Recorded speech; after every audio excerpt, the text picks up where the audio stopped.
Hey, what's up everybody? Today I'm going to show you an amazing new obsidian chest farm that can have 2 obsidian chests, a treasure pig, and a lot of golden chests per run. This farm takes place on the new last settlement level, and it's a secret level, so you do have to unlock it. I actually made a video showing you exactly how to do so if you have not unlocked the level yet, I will leave the video in a card up above and in the description below. And what's amazing about the loot pool of this farm is that it contains some new items, the frozen armor and also the winter's touch bow, which is looking like it is the best bow in Minecraft dungeons. And if you are looking to get it and other amazing items very quickly as well, then this farm is going to be great for you. One thing I want to say before we start is that if you want to make your farming more efficient, then you can turn down your difficulty to adventure and the lowest sub difficulty on adventure that you can go, and then you can run the dungeons and the mobs will be much easier to defeat and they'll do much less damage. The items that you get from these runs will be a lower power level, but you will then be able to upgrade them using the new feature that the blacksmith merchant has, which is upgrading your items, and he will be able to upgrade the item all the way from a low power level all the way to what your recommended power level is. This will just make your runtime a bit more efficient. One thing to watch out for is if you are also trying to get the Titan Shroud or the Iron Golem artifact, then you should stay on Apocalypse difficulty since those items are only available on Apocalypse. Alright, so going on a lower difficulty is just a strategy to let you clear the dungeon a little bit faster, but now let's get into the actual farm. Okay, right off the bat, you want to check your map to see how many secrets you have, because for each secret that you have,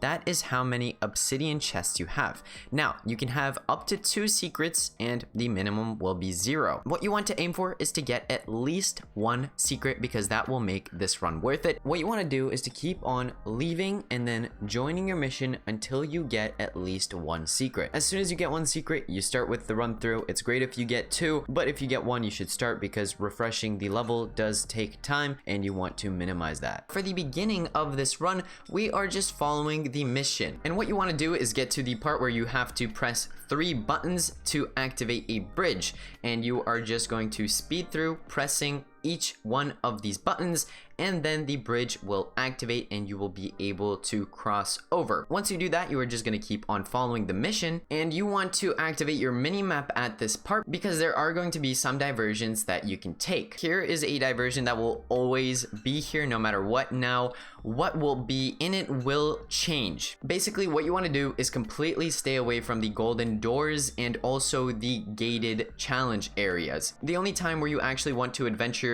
through what is in this area is when there is just plainly a chest and nothing else around it. Going through, if there is a gate, will make it so that the gate closes on you and you have to fight some mobs and you will get a golden chest, but it's just not going to be worth it, trust me. Anyways, you're going to keep on following the mission once again, and once you get to this area where you have the choice between going to your left or to your right, you are going to go to your left, and that is because it is very often that there is a chest spawn here. In this case, I got a golden chest spawn and I also got a glowing door. It is simply not worth entering any of these doors no matter how tempting they look. You are going to get a golden chest and maybe a common one, but only after a pretty long period of time. You can check these glowing doors out if you just want to see what's in them because they are pretty cool, but for efficiency, I would recommend that you just skip them. After that, you continue going up and you enter the objective Explore the Forest, and here you have multiple scenarios that can occur. Now, the one scenario that you are really looking for, because it's gonna net you 4 golden chests really quickly, is getting a glowing door spawn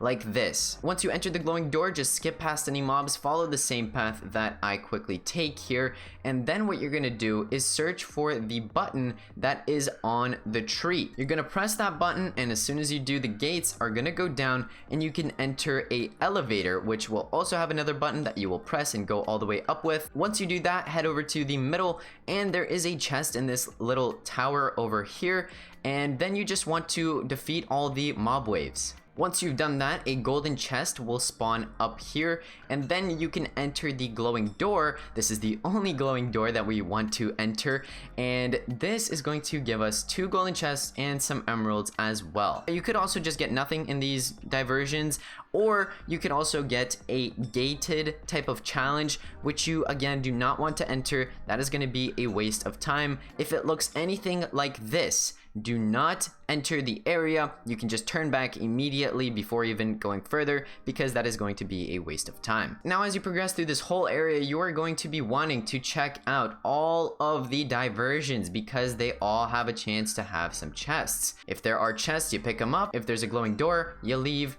That's all you have to follow here. As you continue the mission, you will then run into a spot where there is a bridge, and you'll have to fight some mobs there. And once you defeat all of the mobs, you want to stick to your right side. You want to strictly stick to your right side, and here is where the obsidian chests come in. The entrance to the obsidian chest will always look the same, and you can easily pick it up once you step on the area where it is laid. In this case, we got 2 obsidian chest spawns, so there was another identical looking place right next to the other obsidian chest, so I got that as well. If you get 1 secret and not 2, in the spot where that other secret would have been, there will be a different type of path that will sometimes include a golden chest, so it is worth quickly checking out. Once you're done collecting all of the chests in that area, you are just once again going to follow the path up to this area here, and this is where we are going to find our treasure pig. These treasure pigs are really great because they drop items, and also they have a chance to drop artifacts,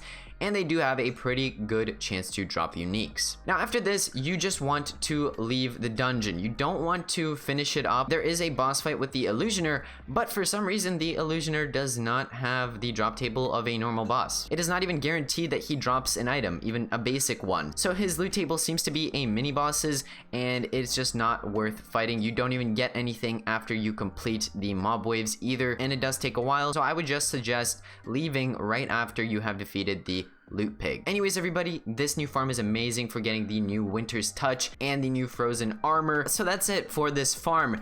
I hope you enjoyed, everybody. I spent a lot of time working on this, figuring everything out, seeing what you should avoid and what you should look for, and I think this turned out to be a really, really useful farm. But other than that, everybody, make sure to check out my other videos. I have a full walkthrough of the Creeping Winter DLC, a how to unlock the new Lost Settlement secret level, and I'm going to be having new videos coming up very soon as well. If you have any thoughts on this farm or Creeping Winter in general, because I am curious what you all think of the new DLC, leave your comments below, and also leave a like if you enjoyed, and subscribe if you want to see more content like this. But other than that, everybody, thank you all so much for watching. I'll see you all in the next video. Peace out, everybody.